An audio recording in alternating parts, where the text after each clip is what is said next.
after the club, and some masked gunman roll up in the house and and body you. That's crazy. You know? That's crazy. Like, I don't know anybody who ever had their home broken into, or you just, you sitting around smoking some motherfucking bad weed and you start thinking and shit. You thinking you hearing things like somebody is breaking in or a motherfucker might be in your house. Nigga, that's a scary feeling. You know what I'm talking about? So,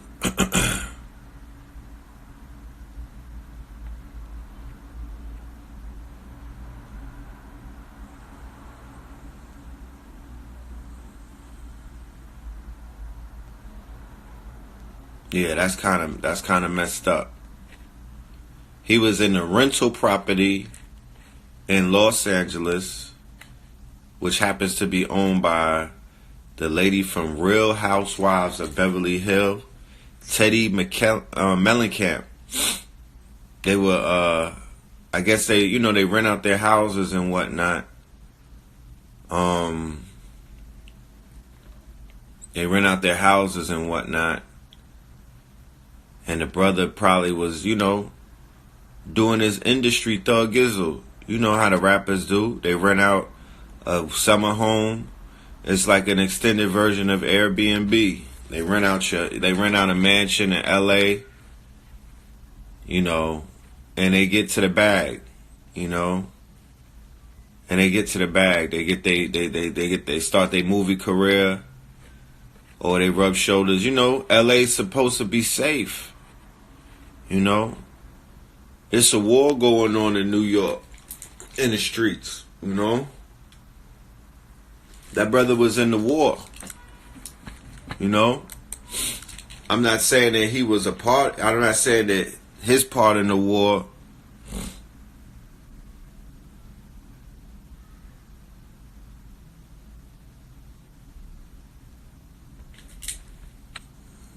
Somebody said some stupid shit, bro.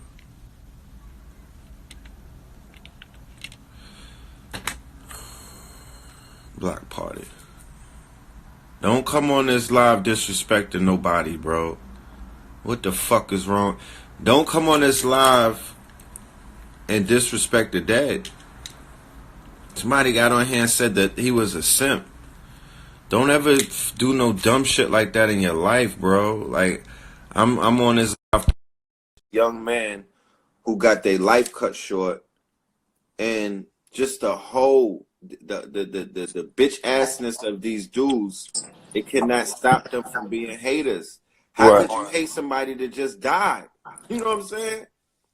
I'm just saying, how deep is the level of insecurities in the black man? Because it ain't like they know the nigga. How deep? You have to be insecure about yourself. You have to not be comfortable with who you are to hate on a man whose body is not even cold. Man, I looked at the brother's name. His name was Bashar Baraka. Really? Bashar Baraka. And they won't say that in the press. Strong name. Canadian descent, I believe. Strong name. You understand me? It's funny that, I wouldn't say funny, but, synchronistic, of course, that he died in L.A. That all of the young gods that we've been mourning lately die in L.A. What's that energy about, yo? Yeah, you know what I mean? That it take place out here. And it's not even, as a high level observer, we always looking to find a meaning in everything. You understand me? To decode, to figure out what's really happening behind the scenes and the patterns that constantly exist. And it's 2020, it's the 19th. You understand me? And, that represents, it's always the 19th is a number of revelation. You understand me?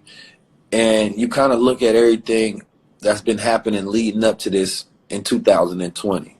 And it's a lot. I mean, a lot. It's going to be a very big impossibility for people to focus as events like this continue to occur. in the hip hop community, of course, it sends a reflection, right? When you look at Nipsey Hussle, it sent a reflection. It's like, yo, we got to look at ourselves on this one. With Yeah. the young brother Pop Smoke, the same thing. You know, it's like no other genre of music faces so much death and so much murder. You understand me? But then, of course, we look at our participation in it as far as our curation of what we put out. It's a very aggressive genre. It's It's a very very. we talk robbery, we talk murder, we talk killing. I just want to, yeah, because I want to preface the artist that Pop Smoke was and the scene that he belongs to, right? Yeah. He belongs to a rising scene that's only going to explode now. The scene has officially been martyred. That they consecrated Brooklyn Drill with his body, with his blood. So Brooklyn Drill is not going anywhere. Brooklyn Drill is the baby of Chicago and UK Drill come together, right? So somebody said I never heard of him. If you never heard of Pop Smoke, you haven't been outside. Yeah. You know? I'm just saying that being outside means you ain't in the streets. You're not a part of the contingency of teachers or students that have 1 foot in the streets and 1 foot in the library. Because if you was in the streets anywhere, you know about Pop Smoke and you know about Wu and you know about Brooklyn Drill. And if you in New York and you in the outside, you know that there's a war going on outside, especially in Brooklyn, among some very young. Look at the boy. He was 20 years old. He don't look 20. He don't I look did 20. not know he was 20. He I don't thought look he was up there. You feel me?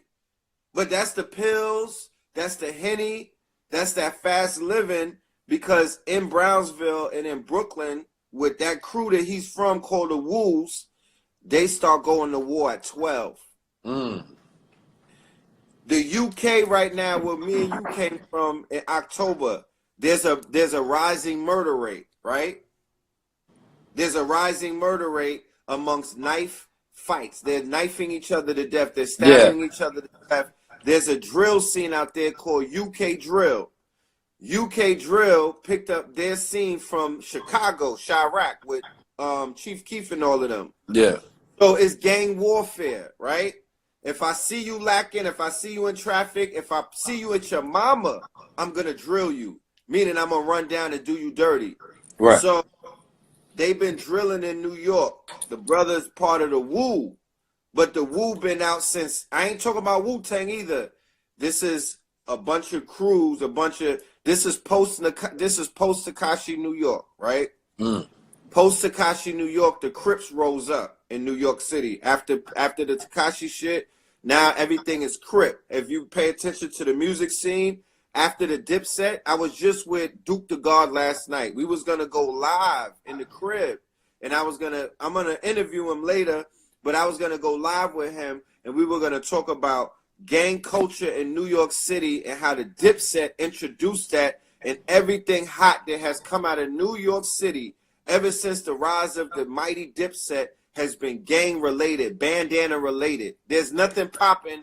You're not going to get nothing going in New York if you're not affiliated. He was a Crip. After Nipsey's death, the profile of the Crip Nation rose up to whereas they pushed the influence of the Bloods completely out of the way, and that man was the one who received the lion's share of their the rise of the Crips. So the Wolves are part of the Wolves are the Crips, the Bloods, and a few other gangs that have come together, and they basically like, nah, we not a gang, we just a movement. We about partying, having fun. The brother Fabio, Big Drip, no. But they got beef with a whole nother sect. And this been going on since 2000, the early 2000s, like 12 and 13, well, like 14 and all of that, 15. So a brother like Pop Smoke, he went viral on the internet because he had got smacked like in 2014. I'm talking about, you ever seen a smack where your whole, you know how they say that shorty be soul snatching? It was like, what's bro that came out of Berkeley, man? He had that one music. He was with the Vans and shit. Bass God, Lil Oh B. yeah, Bass Yeah, God. like that one. You seen that? Lil B. Yeah, He got smacked before. that's how he got on. Oh yeah, when they robbed him, when the dude came Yeah, in, he was sitting smacked on the the life couch, out of him. bruh, smacked him, and after that, he started making bitch mob music. So That's he right. took the energy from that and transversed it over. First So it, he right? was kind of like the first. He Troll. was really kind of like the beginning of all of that bitch mob music and niggas taking that energy and turning on themselves and utilizing that kind of energy. That's That's kind of right. like where that Takeshi type, you know what I mean kind of Yeah, energy come from. yeah. Even if you a victim, you flip the victim energy into Right. being a victor. He No, was the first 50 to flip Cent. victim energy. No, 50 Cent was the one who flips that, in a sense. I'm trying to think around what time. Let me see. Yeah, that was 50 was definitely way before that. That from respect the shooter to respect the nigga that got shot. And Yeah, this is Little true. B comes out with the album "I'm Gay," but he says that he's trolling people. Right, But then later on, he's wearing women's chandelier earrings. He right. got skirts and blouses and all of that, right? Anyway, so you know, the brother is not. It ain't like he's a gospel rapper. He's a driller. Like Yeah, you know, it was on site with him and certain artists in New York, and I'm not gonna run around and you know, put everybody's information out there. But one of the brothers that I used to roll with, like tight like that in the community, one of their sons is a well-known driller. You know what I mean? Wanted by the police right now. So what's also going on in New York City and it's post Mike Bloomberg New York City is the fact that the Brooklyn drillers are fucking up the rent. You know what I mm, mean? They fucking up gentrification because mm, white folks is asking the rental office, is this in the areas where there are the woos and the chews going to war? Like, is this in the area where the gangs are? Because white yeah. folk listen to hip hop and they know that there's gang war out here. Mm. You're in LA right now? Yeah, I'm in LA right now. Yeah, talk black to me. What's the feeling out there? What's the temperature? I mean, it's always eerie, man. I'm always in LA when this shit happen, man. I feel like I need to move out of LA for one. You know what I'm saying? Good die I got young in some. LA, man. Yeah, no, I got a brother I need to link you with. I met him last night at Duke the God's crib. He's industrious, so I got to Yeah. link you up. But you know, as I I try to connect things from that perspective of like what's going on for real, for real. You know what I mean? You know how that goes. And the death out here, man, is we of course hip hop is a sex and death culture. So that's it's gonna continue to be a theme in hip hop as long as that's the theme of hip hop. You're gonna Facts. continue to see sacrifices and death that come from a music that express sacrifice and death and murder and robbery and everything else. And that's always the excuse to be like, oh, another rapper dies. Well, that's what rap is about. But of course, we know that, on the 19th of this month, that there's a lot that we supposed to be focused on, but it's going to be impossible to do that today, of course. Now, I was just going over the 19s that exist. You got the pandemic of the COVID-19. You understand me? They announced that Harvey Weinstein might walk yesterday, and you got Oprah pushing vaccines, and her guru was sentenced to 19 years. And then you got them reporting about the locusts in East Africa, and they've been going through food insecurity for the last 19 years. And I just think about everything in a sense to where it's like, this is not one singular event. We may be focused on it, but all of it exists together, interconnected, So look, yeah, because it's it's all all attacking black consciousness. facsimile. Now, going back to the energy that we keep seeing, like niggas that's well hated is not getting killed. It's the people that's well loved. This man is loved. Yeah. I read an article in the New York Times, and they were following him, and they were like, he was a superstar in Canarsie. He was a hometown hero. So going back to the smack story, he got the shit smacked out of him for repping the Crips and whatnot, like in 2013 or something. He was a young, frail kid back then. You know what I mean? But all of those children from the 13s and the 2013s and 14, them niggas is 20 and 20 something years old now. And they out there clapping shit up. You know what I'm talking about? Yeah. So he basically resurfaced, and he resurfaced with a new aura, a new persona. He was the 50 Cent of today in New York. He was the new 50 Cent. And the movement is, when I say that movement is strong, my brother, when I It's say heavy. that, you'll see footage of it. It's a club, it's more like a party movement. But the movement, the brothers' movements is strong. That Brooklyn drill shit in Brooklyn, that is a force right now. You know, there's not a lot of, you know, the feds, like I said, post Tekashi New York City, they are basically the Fed. There's no more hip hop police. It's all federal. So the feds just snatched up the Wu. They snatched up the Chews and whatnot. The feds snatched up Pop Smoke for a stolen a vehicle. He got arrested for having a Wraith, a Rolls Royce. Yeah, Rolls Royce. And that might have something to do with him being murdered. Well, You know I what I'm had saying? read something on that. They said that it might have came to an agreement with, so it was on loan from a music video. It was a loan, yeah. Yeah, and they said that, you know, I guess he rode away with it, but he eventually came to an agreement with the guy from the music video or whatever about it. You know, but yeah, man, it's just, I don't know, I'm taking my time digesting this one. You understand me? Because it's a lot of stuff. For one, you know more about it than me as far as what's happening out there in Brooklyn.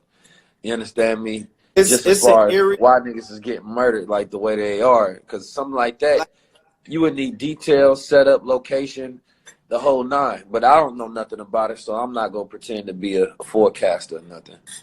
as being a journalist, I'm a different kind of journalist in my approach when it comes to like researching and everything. I'm into journalism, and I follow my heart, right? My heart brings me to leads and whatnot when it comes to certain stories. So I'm an obsessive type of person, and when it comes to my research. So if I pick up on the energy, or if I pick up on the signal, or if I pick up on a frequency, or if I Yeah, hear an artist song, or if I see a video that they've in, or if I hear an interview and there's something that clicks, yeah, and my spirit is like, yo, dive deep into this person's story, I become obsessive. I was obsessing over, and anybody that's been following Melanin Monday, even if they looked at I just did a lecture, an online webinar called Fear of a Black and More Messiah 2020 Year of Fear. And in 2020 Year of Fear, I speak about Pop Smoke, and I speak about the Wu, and I speak about Brooklyn Drill, right? And I say that the saddest thing about the Brooklyn Drill movement that my heart was telling me is that one of the rising stars was going to die tragically. I was obsessed with the whole movement. I'm still somewhat obsessed about it because of, not only because I'm from Brooklyn and I could relate to the rise of these gangs, and you know, I just got my pulse to the streets, but my spirit was pulling me, was like pulling me to this yeah, brother here, and I didn't know why it was pulling me, but my spirit was saying that the meteoric rise, the fact that, you know, you got to watch out for people that blow up overnight, because the ones that blow up overnight, it's almost like a rocket going up. That's the ones that yeah, will fall fast. So my spirit was like, yo, my spirit was because, like I said, one of my dear friends that I came up, me and him ain't on talking terms right now, but one of his sons is a lead in the Chews, not the Woos, the Chews. And my heart was like, yo, I hope nothing happens to him. You know, I can't, I don't want to, I don't want to put, I don't want nothing to happen to the young guy because he's only like 17. yeah, But they out here with, you know, they out here with bodies on their back. You know what I mean? So something was telling me that one of those brothers was going to die tragically. I wake up this morning and it's Pop Smoke. And it's like, damn, my spirit never lies. It's some scorpion shit. It could smell death. And by diving into his story over the past few months, I've been able to connect with the gang war And I've been able, and in my mind, you know, I'm like, yo, we could stop this war in New York, especially the OGs, you know, people who are respected in the streets, because it doesn't, for these young brothers that's out here getting this global look, you don't want to Yeah. put a bad look. You don't want to have niggas having a shootout at Hot 97 and young black men dying because of some shit that, to be honest with you, is a beef that y'all don't even need to be having. And I don't even think they want to. I think that, like you say, it's such a party scene that if you come at them with the point to be like, look, y'all can continue to stay successful and keep building y'all shit the way y'all want to, as long as y'all keep the violence out of it. You understand me? And I think that this generation may be more attuned to listen to that more than past generations. You understand me? To where they was like, no, I gotta go down this way. This is where we have the dilemma, and this is the cross in the road, that gang culture has replaced street culture. Well, it is street culture now. Yeah. It's replaced black entrepreneurship. You know, black men wanting to grow up and be, you know, I'm just saying, for the teenagers, it's not that appealing to some of us right now who got children, and, you know, we like, yo, we grown and whatnot. We could ride for ourselves. You try telling that to these teenagers that don't got no daddy, that they can't, you know, they're living in neighborhoods that are basically surrounded by gang culture.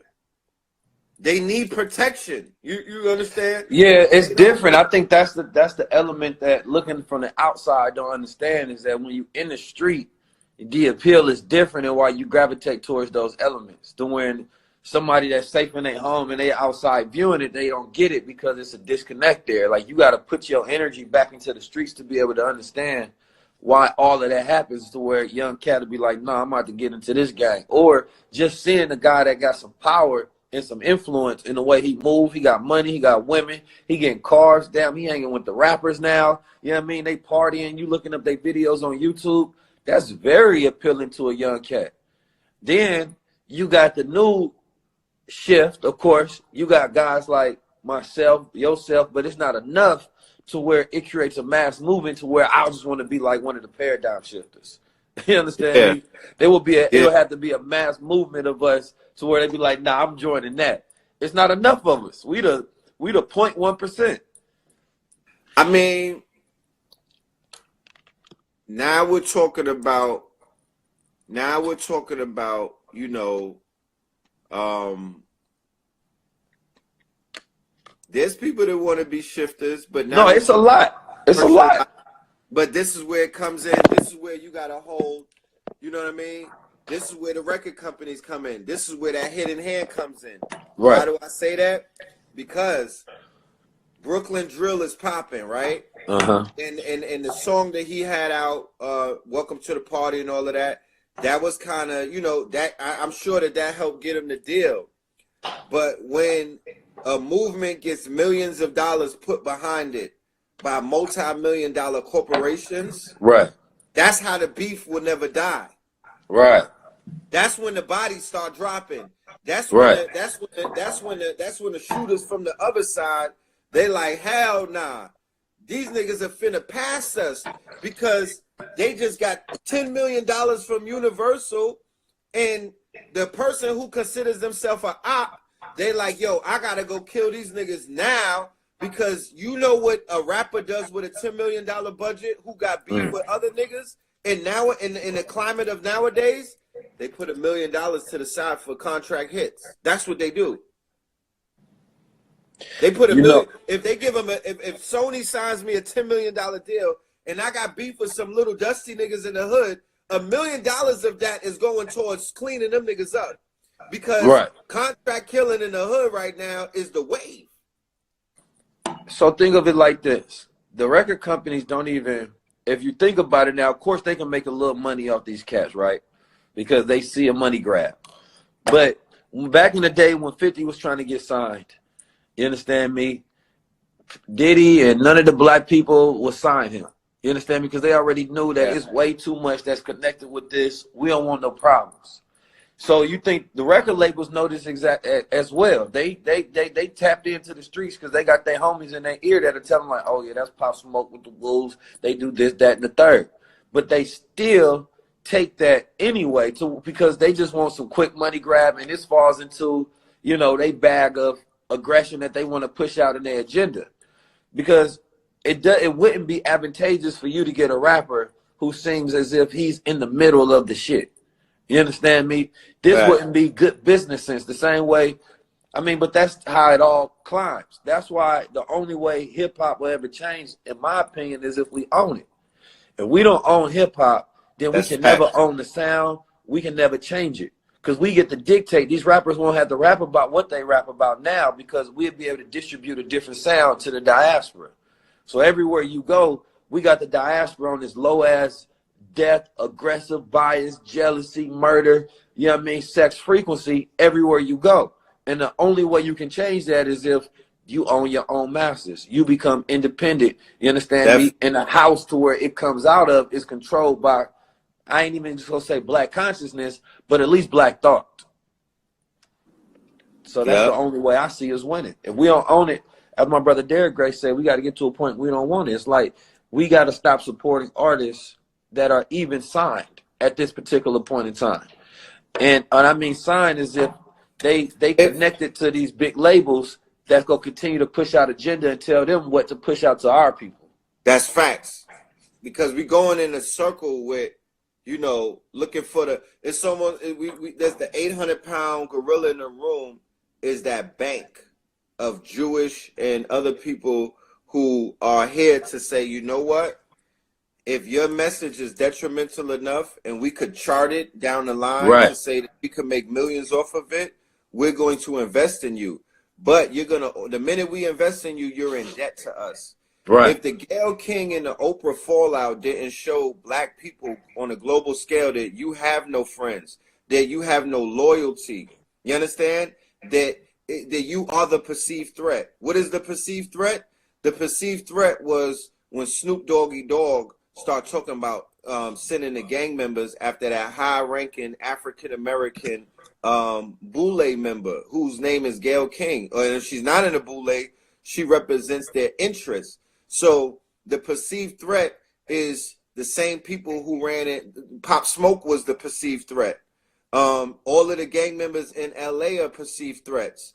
Especially now, we have to have this conversation about the detriment that the quote unquote, how many times, you know, the detriment that the gangs are having on our forward progression, especially since these gang members are taking out some of the top artists in our genre. All right. A Crip killed Tupac Shakur.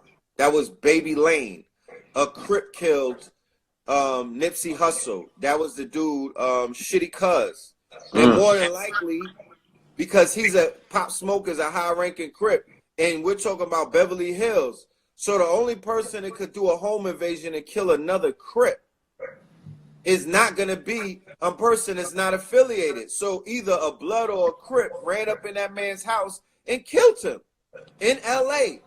You're not going to tell me that some white man did it. And if a European did it, then we need to get the information about what that was about. But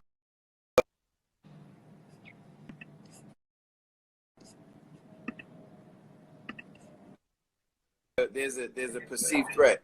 The whole adage that Chris Rock introduced, he didn't introduce it, but he made it famous. I love me some black people and I hate me some niggas. So now we have to have the conversation about the record companies, these billion-dollar entities. They are promoting nigga energy. They are perpetuating the nigga vibe. They are perpetuating the nigga frequency. They're perpetuating all things nigga. And if you try to switch up and start acting like you want to balance it out and be a god, a black god, or a black revolutionary, or you know, a black intellect, or if you want to link up with other black people who they deem to be, you know, subversive, they will take their money back. They will bankrupt you, and they'll take them. You already in debt to them.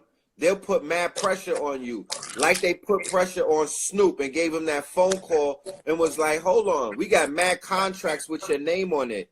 We'll put all of them in the shredder right now if you don't Right. apologize." You understand? That Jewish money controls black energy. That's the way it works. Jewish money controls black energy. We don't control our own energy. You understand me? And we I would submissive go to as that. far as to say black mentality. You know, energy is the mentality, Well, yeah, but they are social engineering us, brother. absolutely. Chemically engineering us, socially engineering us, and not even just in the context of the United States, all around the world. And it's not a secret. Besides, I was talking to a lady yesterday, matter of fact, and I got it live recorded. She was from Israel. She was my Uber. Yeah, Somebody called. I do these things called yeah, Uber talks, man. I talk to my drivers, and we talked about Israel. And she said that in Israel, you can criticize Israel, the state, but she said in America you can't criticize Israel. You understand me? That's the way it yeah, works. So they don't mind you, speaking up against things that's happening in the country. You got more power, but outside the country, you have no power against Israel. You yeah, understand me? But she was saying how she said, I get it, what you're talking about, because I broke down a bunch of shit to her. And she was like, our biggest power is how we unified on shit. You understand me? And that's y'all biggest issue, is that y'all ain't got no unity on nothing.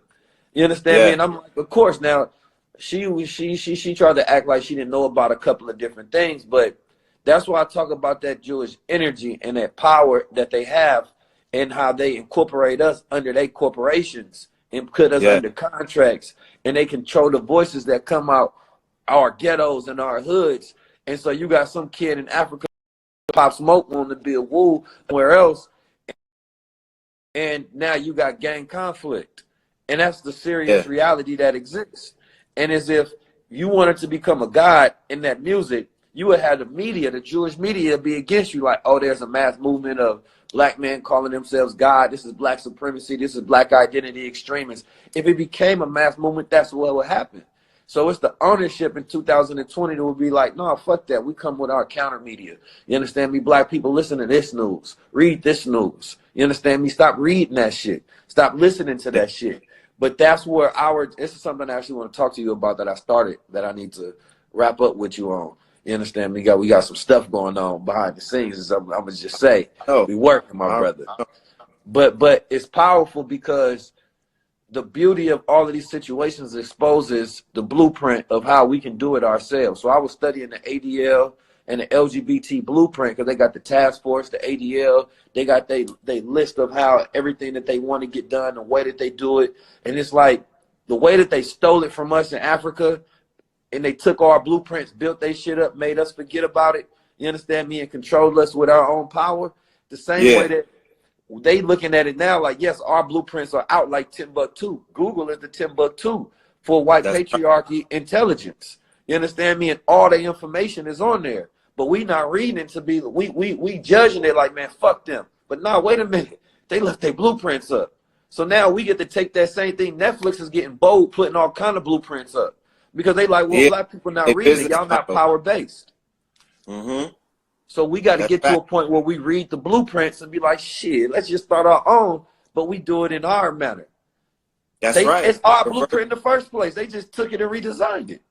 That's right. Reverse engineer what it is that they out here putting out, because the way that technology has been democratized, we can own our own servers outside of America. We can have our own platforms. We could make our own Pop Smokes. We could make our own rising stars. We could sign our own artists. Let me share something with you. A Hebrew Israelite has a zero chance of getting signed to a Jewish controlled record label, but a quote unquote a Brooklyn driller, a gang member, has a 98% chance of getting a few $1,000,000 that he basically got to pay back. He's gonna get a loan. There's no such thing as a record deal, y'all. It's a record deal. It's a loan from a bank. Right. You got to clear. We got to change the terminology. You're Right. getting you're not even signing a contract. You're signing a trap. You're signing a trap. So Right. we have to get into what is known as smart contracts, disaffiliated with the blockchain. We got to change the whole contract business. We got to put our music on the blockchain, an open ledger.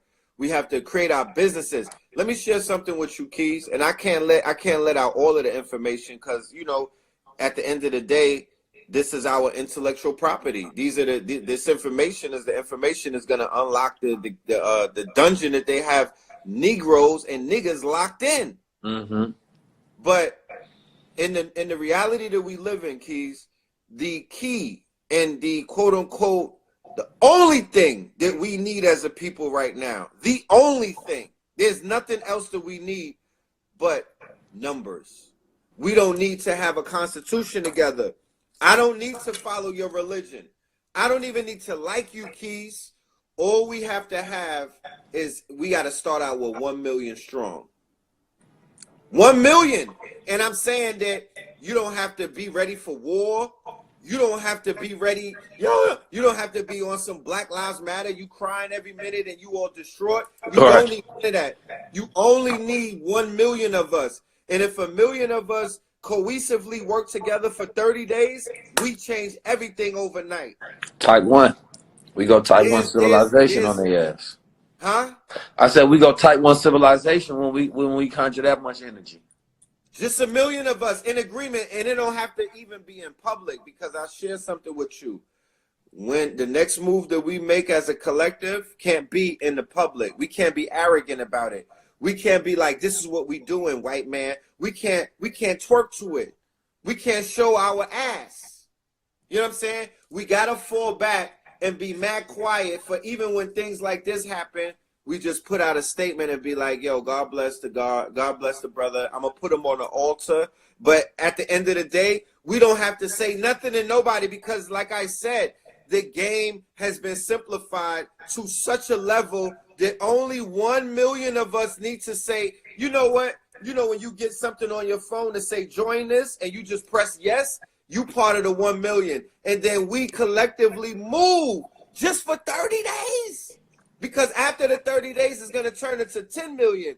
But we collectively move every day and we collect a tax from each other. A simple tax. You know how Jay Morrison has the black code? I need you to get me on the phone with Jay too. Easy. Gotta sit down at the Legacy Center and show him the formula because I feel comfortable working with a brother like that because I know that his business acumen is he'll be able to make things happen. And all we have to do for 30 days is be quiet and move in silence and then support and promote whatever the agenda is. And the agenda is, I can't put the agenda out there. I'm not going to give all of the keys out there. But all I'm saying is this can change overnight. We do not need anybody else. We are self-sufficient. We are standing on our own 2 feet. We are standing on the shoulders of the 100 plus inventors who miraculously, right out of chattel slavery, right after the Civil War, started inventing shit. Man, listen, I talk about this often. Because we don't love each other and because we don't love ourselves and we don't know ourselves, we got to skip back 3,000 years to appreciate black genius. So we go straight to Egypt to recognize greatness. When, like you said, them 100 plus inventors were the most magnificent. They was tapped into way more percentage of goddamn 10% of their brain. These was niggas that was, you would think that these black men was just all of a sudden took a limitless pill and coming up with shit. Like, you understand?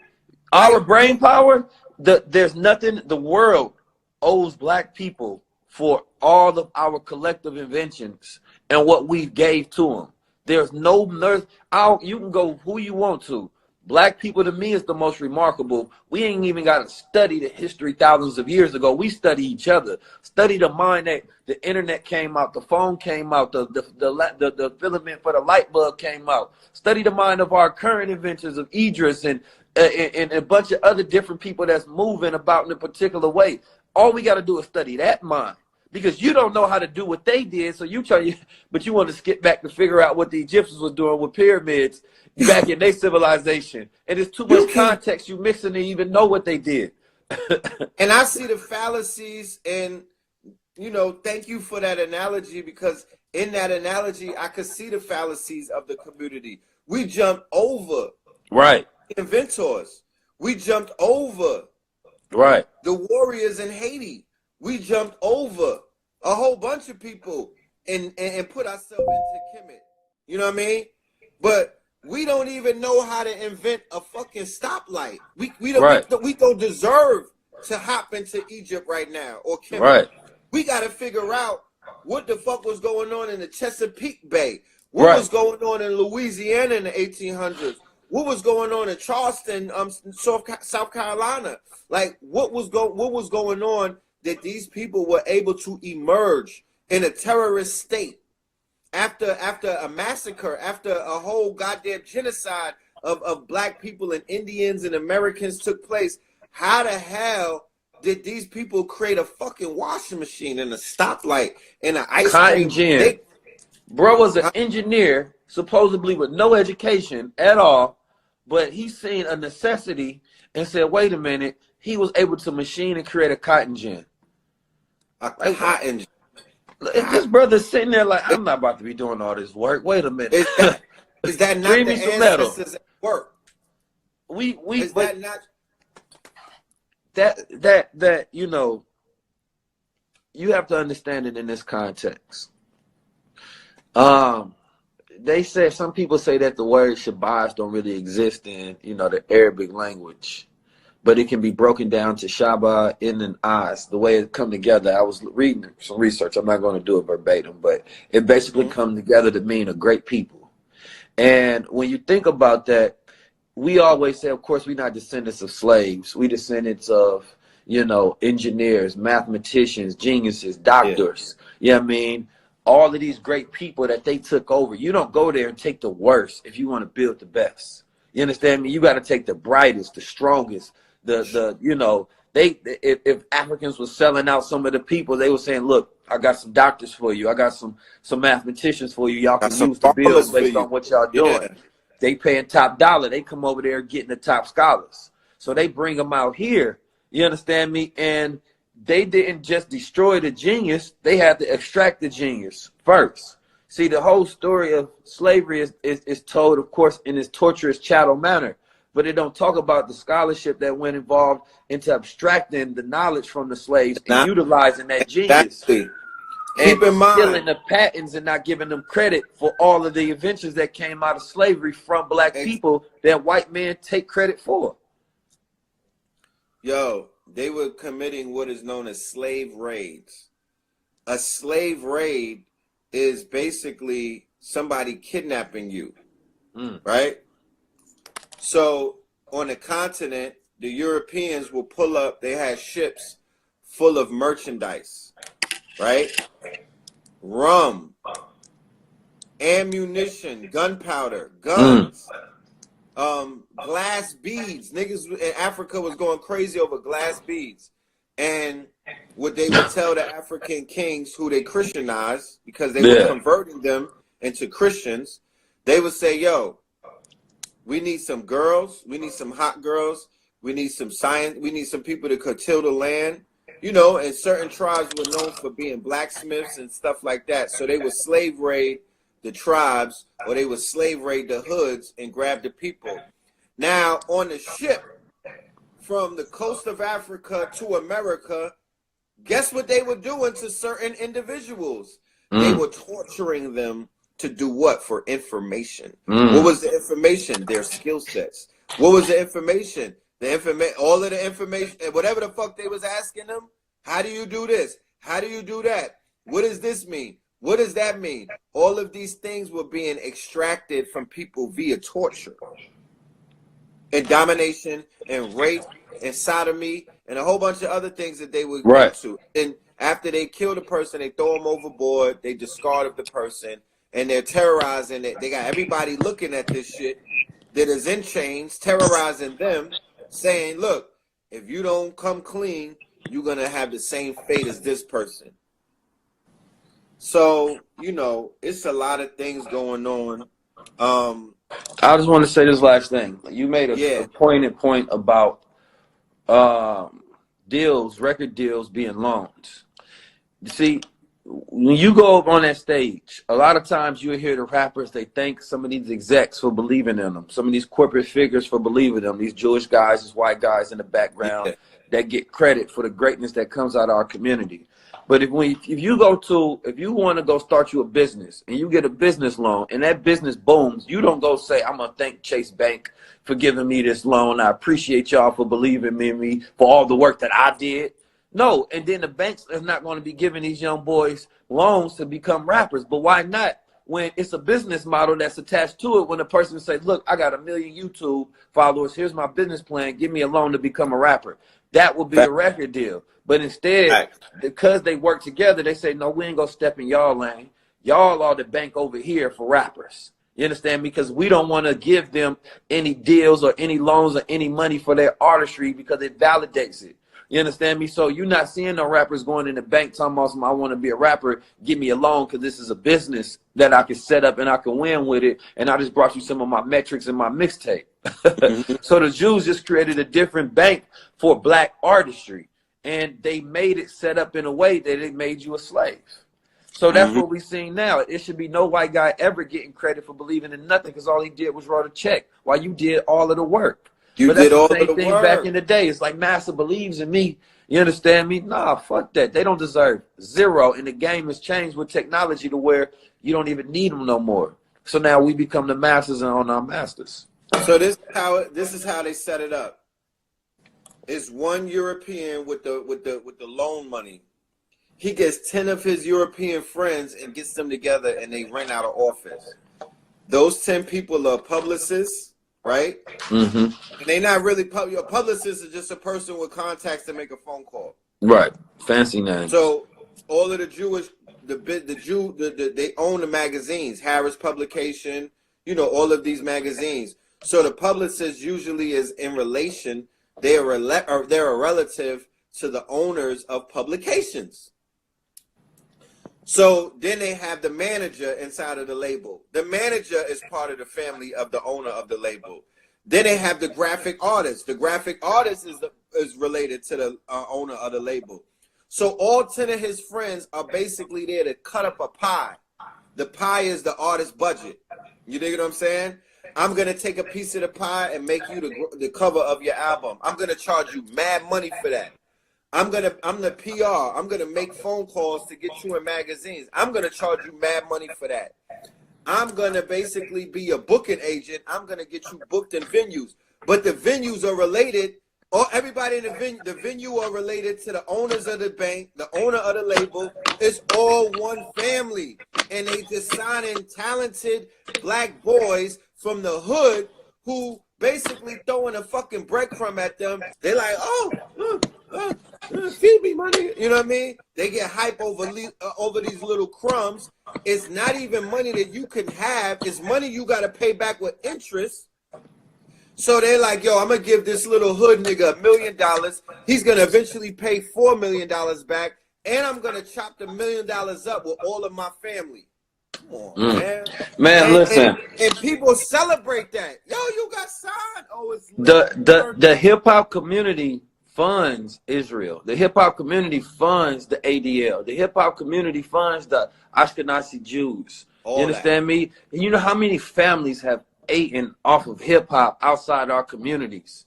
Like, you don't even realize that they are the beneficiaries, you understand me, of our music. They get way more from it than we do. You understand that this corporate head didn't put $20 million in the ADL. Where he get that money from? Off the sweat equity of black energy and expression. That's fact. You understand me? They just built up a new school over here. Where they get that money from? Who they donated? Oh, the son of this corporate head. That money trickles down in their community, not ours. We get the detriment end of it. We get the totality of the violence. You understand me? And the real life of the conditions that's created that these rappers express about, but they get the end to where they get to receive all of the profit from it. You understand me? That's where we at. Look at this number. Look at these numbers, y'all. All these young boys. XXXTentacion was 20 years old. shot in his neck, right? Shot in his head. Juice WRLD was 21, an overdose because he didn't want the boys to get him with all of that work. Lil Peep was 21, an overdose. Lil Snoop was 18, murdered, right? Mac Miller was 26, and they didn't even put up the other dude, what's his name, from Detroit, Osama Dex. That was another Meek Mill artist. Meek Mill got like 3 artists that's dead already before they even put out an album. Little Snoop, Dex Osama, and there's another one. Mac Miller was 26, overdose.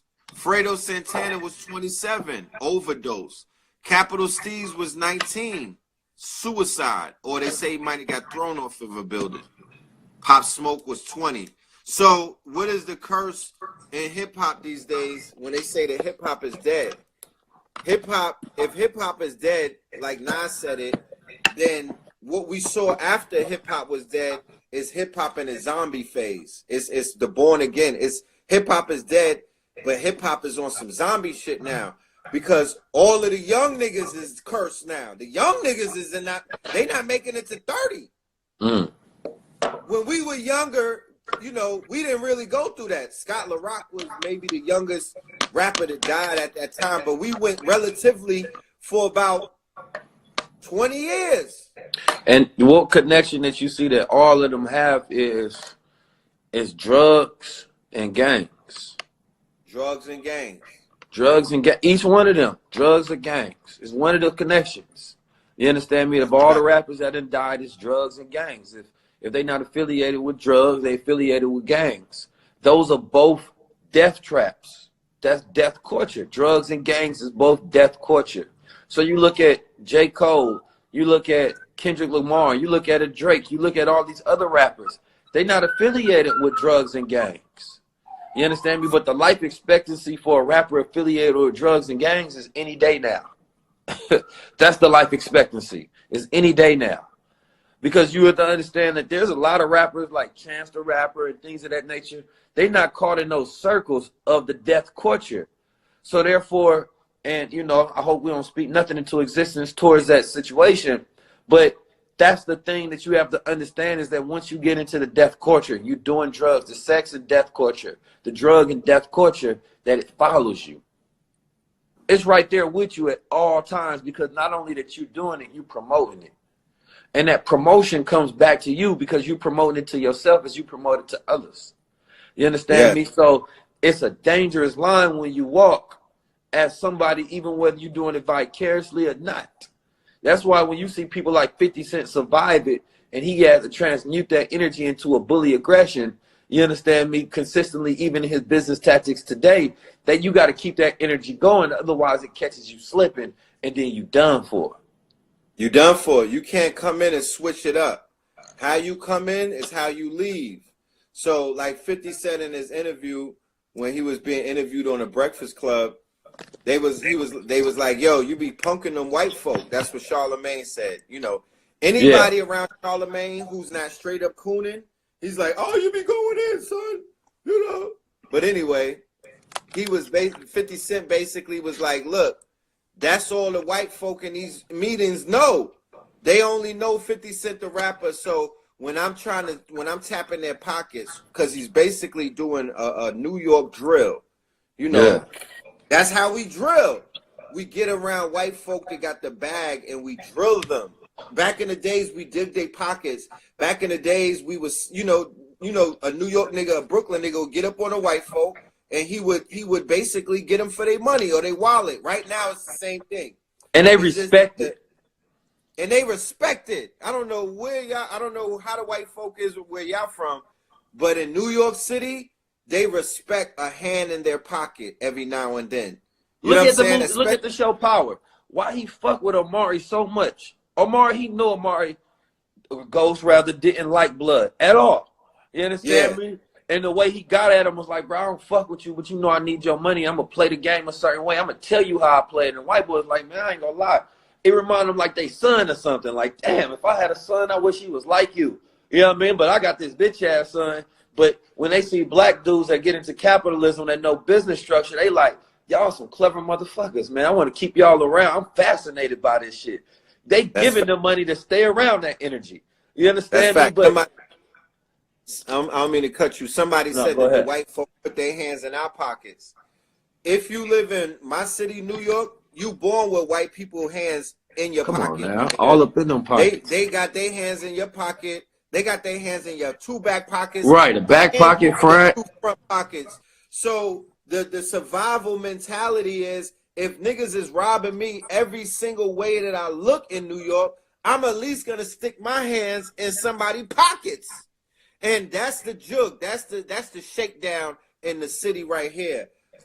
Black young men get mad. They turn up in their hoods, so they get recognized by white folk on Madison Avenue in downtown Manhattan. And the minute they call you for a meeting, you find a pocket to stick your fucking hand in, and then that's basically a record deal. A nigga sitting there with his hands in a white folk pocket while the white folk is pulling out money out of your pants pocket, your motherfucking your side pocket, your pencil pocket. So it's a pimp whole relationship. Who's robbing who the best? Who's getting away with the largest lion's share? And basically telling a young kid from the hood, they don't realize that they are the money. You are the fucking earner. You're the money. You're the right. money. You are turning out millions of dollars. But how you gonna tell that to somebody who was eating a syrup sandwich and Chinese food? They didn't know that they commoditized their energy. They didn't know that they commoditized their image like that because they don't have connections to public relationships. Black people have not finished building the fucking building. We got satisfied with building the door. Right. We didn't conquer public relations. We didn't conquer this.